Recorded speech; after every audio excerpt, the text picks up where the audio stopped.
And before we continue, I'd like to first thank the Korean Pavilion for giving us this opportunity to provide our session. So we're gonna continue the second part of the GYCC session with an opening remark from the International Chair of the GYCC, Lady Park. Please welcome Lady here.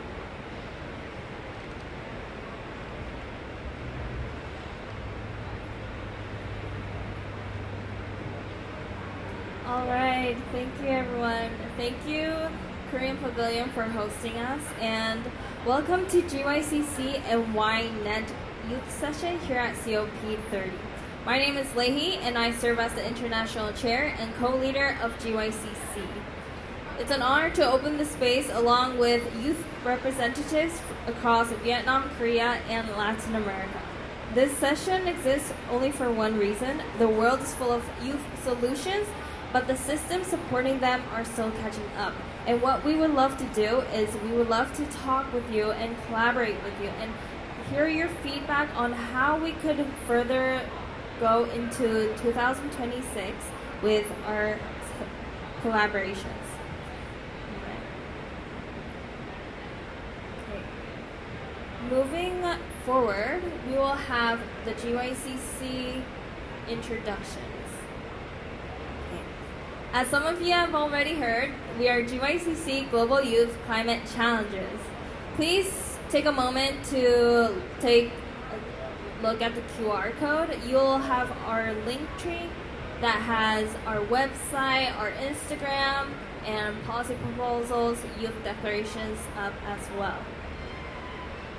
Okay, so these are briefly the contents we're going to go over. Our vision as GYCC is to accelerate youth engagement and public-private partnerships for SDGs and the Paris Agreement in emerging and developing countries, focusing on green and inclusive growth. This we do by partnering up with P4G. So these are some of our values that we hold, and these are our milestones. So in 2020, we were suggested by Mr. Ban Ki-moon, the 8th UN Secretary General. And the year after, we participated in P4G Korea. The year after that, we transformed into the GYCC Youth Lab, our secretariat, and we have our members as well. And we were in the Korean MOFA up until then, and as of last year, we became our own separate NGO and officially registered as an organization in Republic of Korea. And since then, as an independent youth organization, we signed a letter of agreement with P4G Secretariat earlier in the spring at Vietnam, where we got to meet YNET as well. Okay, and these are some of the activities that we do in GYCC. We have the think tank, where we focus on policy proposals and case studies on youth startups that impact under the P4G hub. And we also have GYCC Academy, where we give educational sessions, webinars usually, every month or so. So if you're interested in having webinars, coming and talking in our organization, we would love to have you as well. And we also have GYCC Action, where we focus more on grassroots projects. We also, as part of our GYCC Action, every other year we attend P4G, as it takes place every other year, and we also attend COP every year. These are some of the pictures from 2020 in Korea, 2021 in P4G, and 2022 and 2023, where we also had town hall meeting in Korea, and then we went to COP, and we went to Bogota in the spring. More photos. And this was last year COP at Azerbaijan, Baku. We also had the chance to collaborate with SEBA, where they took us on tours around Azerbaijan, showed us around, and showed us the culture and the art of Azerbaijan. Okay, so this is the Youth Lab. Youth Lab So GYCC itself represents the network of youth encompassing individuals who participate in our events. But then our youth lab is separate. It is the secretariat that leads GYCC initiatives. We are also taking applications for our GYCC membership, so if you are interested, please do let me know. Okay, so our youth lab is largely separated into this structure. So we have the steering committee where we have the co-leaders. Currently we have 3 co-leaders, 2 international co-chairs, I am one of them, and 1 domestic leader, co-leader as well. And then we have our advisory board which consists of ex-MOFA as well as other advisory boards who were also in green initiatives. Our secretariat itself is also separated into several departments. We have the program team who take care of the webinars and the education part. And we have the research team that is more focused on the think tank, the policy proposals, case studies. And we have the partnership where Adam, our lovely moderator, is the director of. And we also have finance, and where we're trying to get funding, and operations teams, just HR basically, and media and tech. If any of your members or anyone who you know are interested in joining our team, we would love to have you guys. Okay, and this is the P4G that we have an MOU with. So P4G itself provides grant funding, enables system support through national platforms, and gives technical assistance to businesses working in climate and other SDGs. So as you can see, we focus on climate, smart agriculture, food loss and waste, water resilience, zero emission mobility, and renewable energy. And what GYCC does is we advocate for the youth counterparts of P4G. Okay, and I think everyone knows about COP. And that is it for GYCC. Thank you so much. We'll have Ynet come up and present.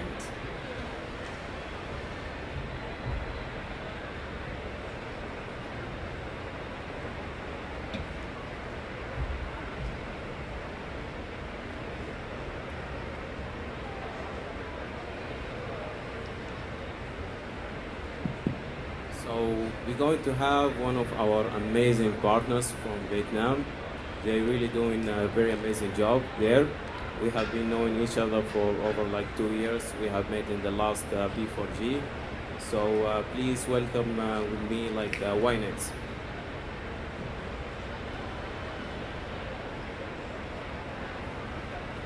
Hi, good morning everyone. My name is Toan. I'm from Ynet, Vietnam, and I'm very happy to be here today to share our initiative and how we can collaborate in the future right after COP30, Call of Action.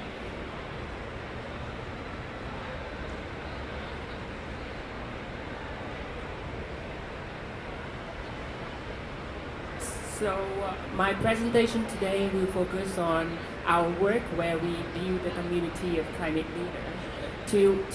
To us, climate action should play a very important role in climate action, and our aim is to build a community of climate actors. So here are some information about us.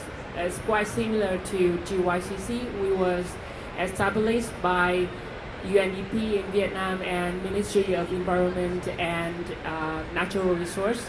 After 1 year working under UNDP, we separate as an independent youth-led organization. So far, we have been working for 4 years. We have 4,000 youth trained, more than 100 training sections, and more than 10,000 members in our network in Vietnam and in global as well. So we focus on 2 main audience. We focus on young change maker and also youth-led organization. And here is our 3 main goals. We want to have more than 20,000 youth leaders trained. We want to promote the meaningful youth engagement in climate policy, and finally we want to build a strong and sustainable youth network.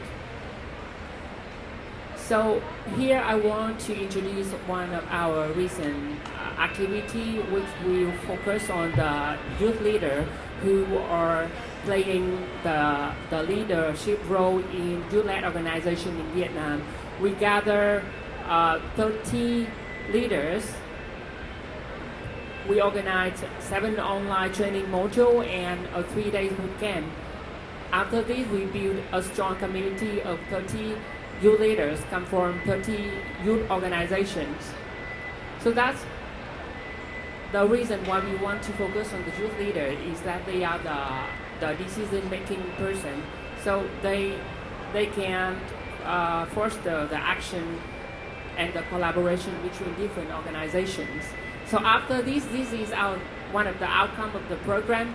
The 30 organizations will collaborate to work in a joint program. We call it Vietnam Climate Action Week. It's a national-wide program that happened in 2 weeks, and we all collaborate together. We had more than 400 youth join us, and more than 40 organizations participate in the program.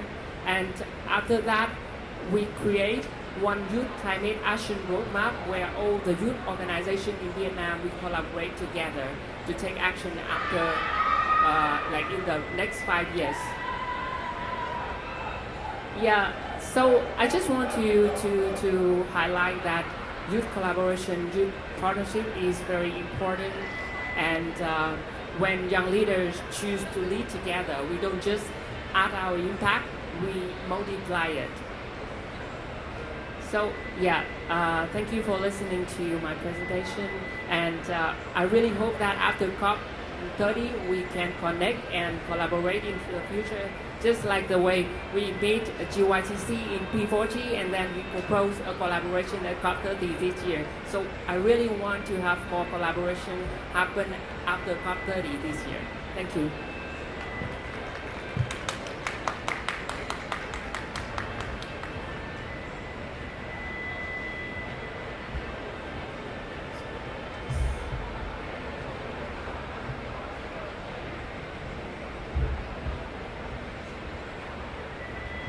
You know what's really amazing about Brazil, apart of the nature and the culture and the dance, of course, the dancing, that there are like many youth activists here in Brazil. And there is so many NGOs and youth, they are like hoping to make a change here in Brazil. And we are here having one of them, the environmental innovators. So please welcome with me, Giovanna.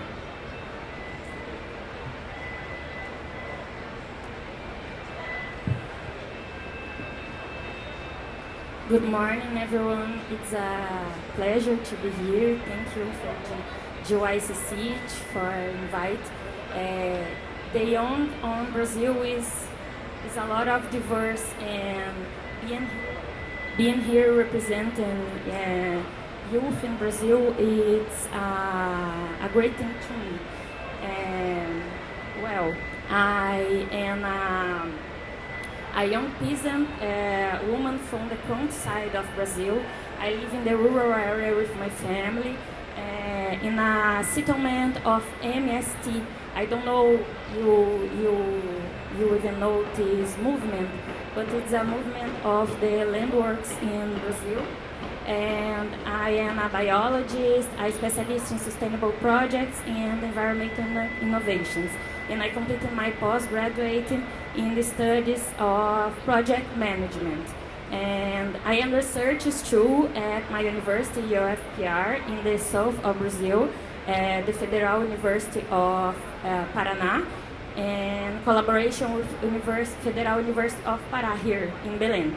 And I am a consultant in Latin America Studies, Bioeconomy, and Sociobiodiversity focus on Amazon region. So being here and in Belém at COP, it's very important to me. I am the only people of my community here in Blue Zone, and it's a big thing. And I also want to share that I am supported by the Youth for Nature at COP30. That's an organization that believes in the importance of placing youth, rural people at the center of climate decisions. And so I want to share with you that the context of my family where we live is very different from Korea, because the agrarian reform, the context where I have been, it's very different here in Brazil. Agrarian reform in Brazil happened very different from Korea. While the Korean government leads top-down land distribution policy after war, in Brazil it was pushed from the bottom up by organized communities, and my family was part of it in '98. And so my starting point on activism and all of my work has been my own community. My most recent research investigates how over the past 40 years the Pirituba settlement where I live has developed climate adaptation strategies, despite facing chronic water scarcity, food insecurity, and land instability.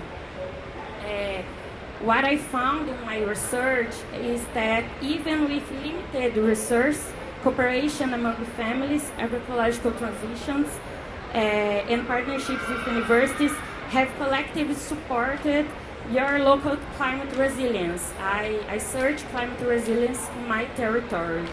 And I believe that being part of youth-led networks is essential to support and amplify this process. And my message here is that there is no climate justice without land justice. Where we are not only resistance, we are propose solutions. I see this on my research in my territory. We already have the answers. Oh, okay. That is on my papers, and these images we can see how the fight for the land occurred in my territory. Here we have collective organization process to occupy and reclaim lands as part of the agrarian reform struggle, because it is embedded on the Brazilian Constitution. This is beginning of the first occupation in 1984. The people live here, my family live here, and this is a protest demand formal land tithing in the road. This is a picture of a community organization during an assembly. This is the housing during the occupation site period. People live like this during more than 3 or 4 years.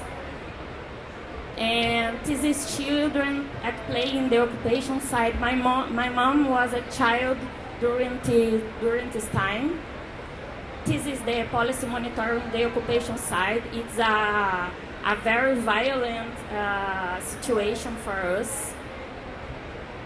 This is another child. This is traditional farming practices.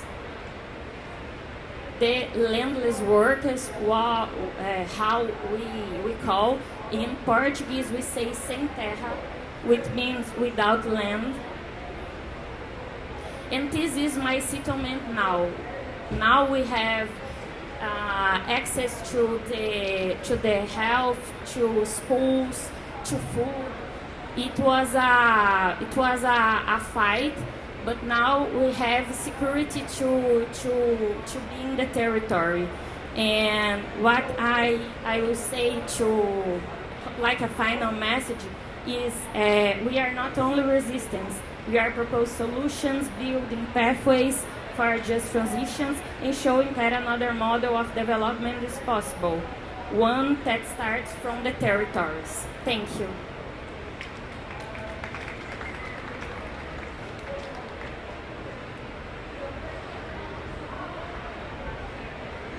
Thank you, Giovanna, so much for this presentation. So now we are going to our next amazing partner. We are really having many amazing partners. And Action Klima from Philippines.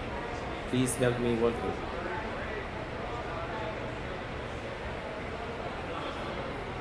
Action Klima, please come here.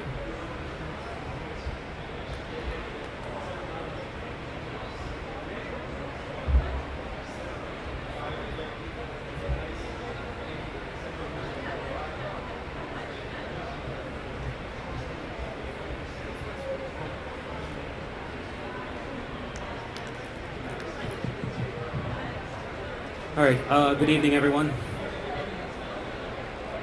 Good evening, everyone. Oh yeah, it's morning. Sorry. I'm still stuck in our country's time zone right now because at the moment it's 8:37 p.m. So I gotta adjust to that. So good morning, everyone. So my name is John Leo Algo, and I'm not late. I'm totally not late at all. I am the National Coordinator of Action Klima Pilipinas, the Philippines' leading civil society coordination network on climate action since I was in high school.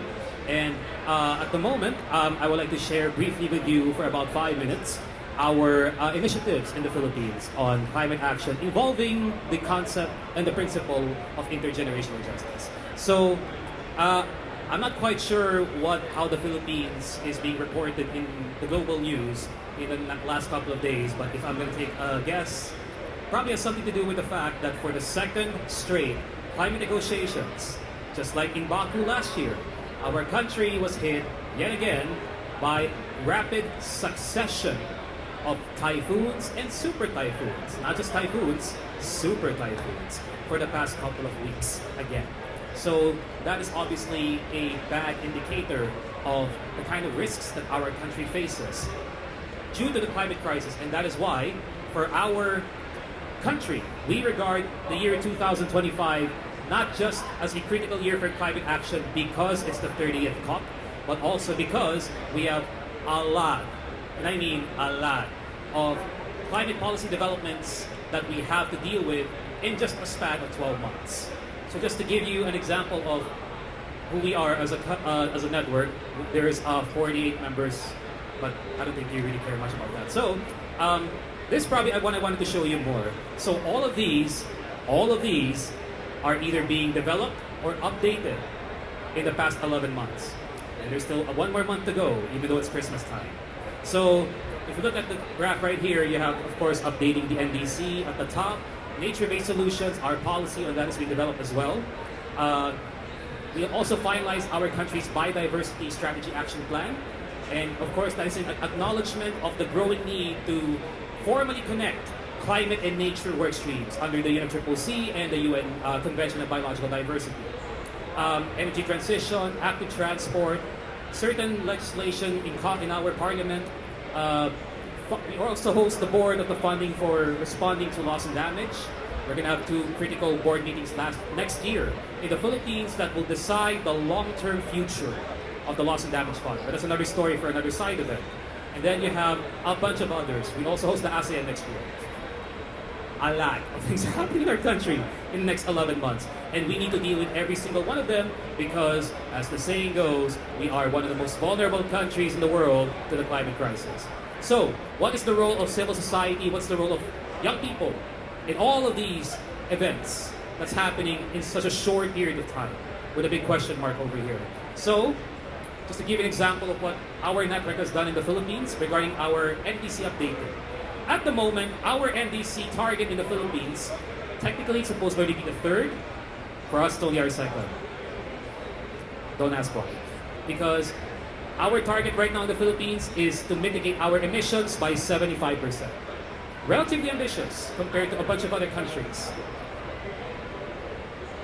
But a lot of that is conditional because our country strategies, of course, to really base it on climate justice, basically, common but differentiated responsibilities, equity, etc., etc. But our policymakers have stated on record that our NDC, the first one, the current one, spoiler alert, we have not submitted our NDC. That's next month. But at least for the current one, the 4 years ago one, well, they have admitted that the 75% is pretty much just a number. What does that mean? It means there is no social dimension incorporated. It's very technical, and there is no economy-wide calculation of the mitigation target, which I hope was not the case for your respective countries. But in the current NDC process, we are remedying that, but the lack of a social dimension also means it's not exactly an inclusive NDC. And that is why, for us in our network in the Philippines, we undertook all of these different steps in the past 12 months to be able to remedy the lack of a social dimension. So just give you an example. We toured some of the top universities in our country and to give creative lectures about the NDC. How do you talk about NDC to a bunch of college kids or high school kids who, you know, let's face it, their interest will not really be on climate policy. So, as an example of what I did, and with all due respect, because I understand the cultures and all that, I used the example of a dating app to talk about the NDC. Don't ask. And then another example that we did, we participated in our country's local conference of youth last year, where we conducted our climate simulation, negotiation simulation, to really give this immersive experience to young leaders about what it means to be involved in climate policy making. We actually have an exhibit in our country's public national museum showing arts, video games, among others, to really emphasize the message of linking climate, nature, and people. We also published all of these documents to help CSOs and our policymakers really communicate NDCs to future generations and current youth, and children and youth. Just to finish this presentation, we also did local consultations because that did not happen 4 years ago. So, given our limited resources in our network, we still toured the country to conduct local consultations to farmers, youth, women, indigenous peoples, to really ensure that as much as possible, their insights are captured in whatever NDC will have next month, hopefully. And for my final point, we also believe in fostering international cooperation. So if you've noticed the pattern of all this, education, training, public awareness, access to information, public participation, international cooperation, these are elements of action for climate environment.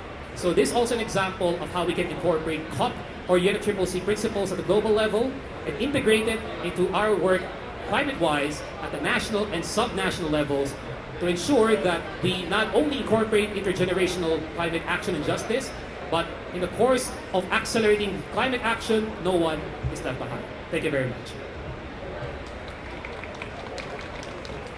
Thank you so much.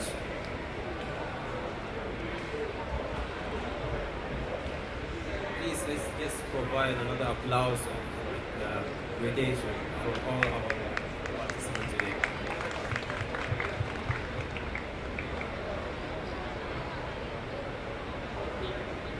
So, now we are reached the final stage, and we're going to have a quick reflection, and we're going to be divided into two groups to discuss about how these organizations can collaborate together. So I want you to be into two circles. If you don't mind, you can take your chair and make a group of circle. This one circle here, and one circle here. Okay? Just very quickly. Session that we can connect with each other, because the session today is focused more on youth connection and collaboration. So we want to get to know more about you and how we can collaborate in the future, especially after COP30. So I think we first can introduce yourself a little bit so we can know who you are and where you from. Are you belonging to any organization? And then we can answer two questions. The first one is the challenge that we all face in our organization that related to climate action. What is the challenge? The second one is how can we collaborate to solve this challenge, to support climate action. So yeah, I think I will pass the mic so you can introduce yourself and your organization. Hi, I think you want to start first?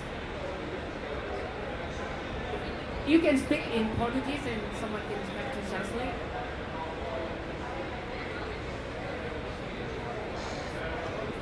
Testing.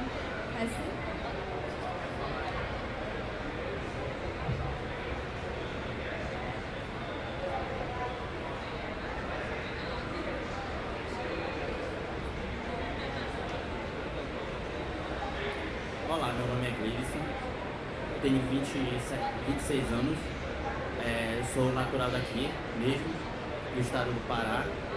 É a primeira vez que participo de uma COP. Faço cinema, faculdade de cinema, e é isso. Okay, his name is Cleison. He's 27. He's from the state of Pará. It is his first COP, and he works with cinema, like movie theater.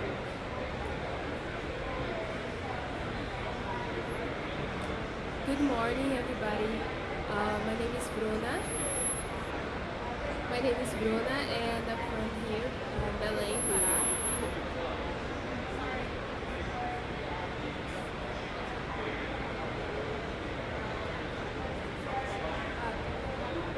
My name is Bruna. Sorry, my name is Bruna. Okay, let's try again.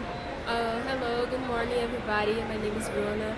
I'm from Pará here, and I'm Brazilian. I'm 22, and that's my first time at COP. And COP30 is very special to me because it's here at the state I was born. And to introduce myself, I'm a biology student at university. I am in the last semester, and I'm really glad I'm here right now with you. And yeah, thank you.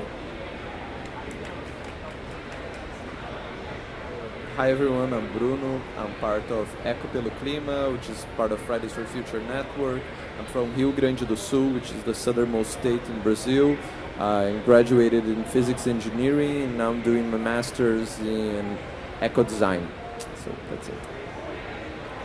Hi, like I said, I am Giovanna, and I am representing Gaia Projetos Socioambientais here in COP. Good morning, my name is Christian. I'm natural from here of Pará. I'm 19 years old and I'm currently cursing nursery at UEPA, University of the State of Pará. Hello, my name is Izzy. I am from here, from Belém, but I am currently studying in the University of São Paulo, Foreign Relations. Hello, my name is Juliana. I'm working at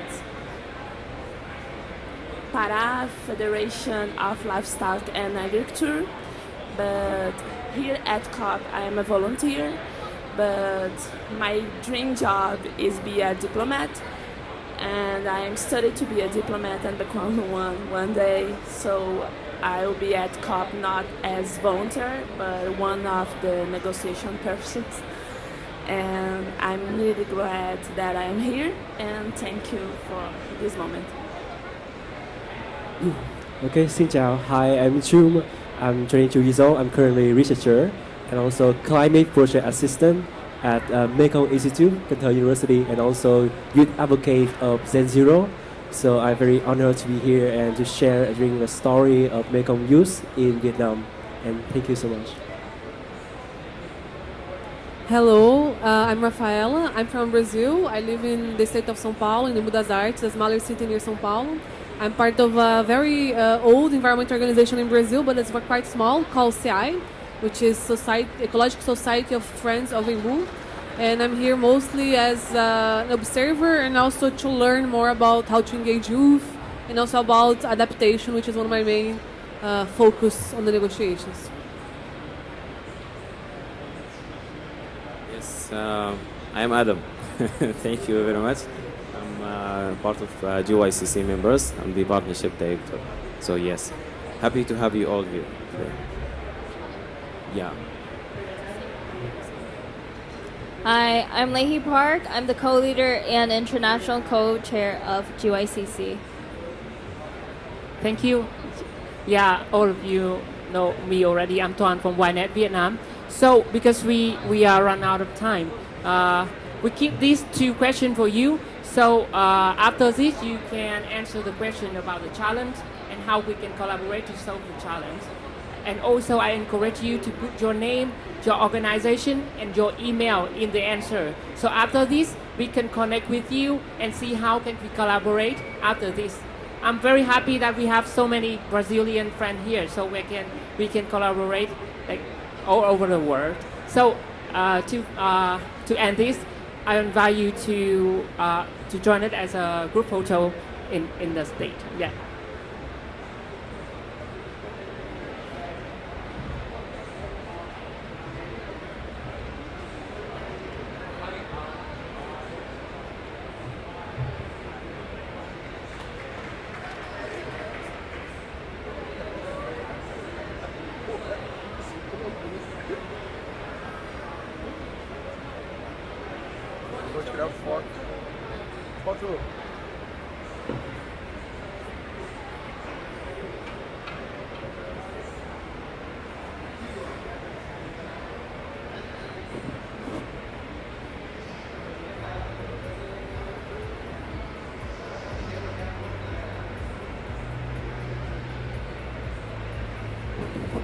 Thank you.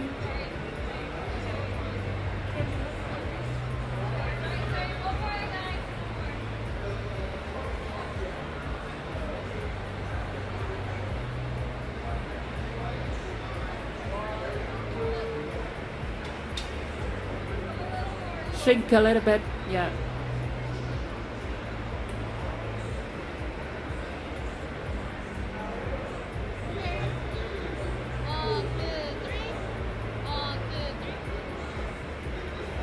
Thank you everyone for joining us today. So if you drop your email in the question, we will send you the photo as well.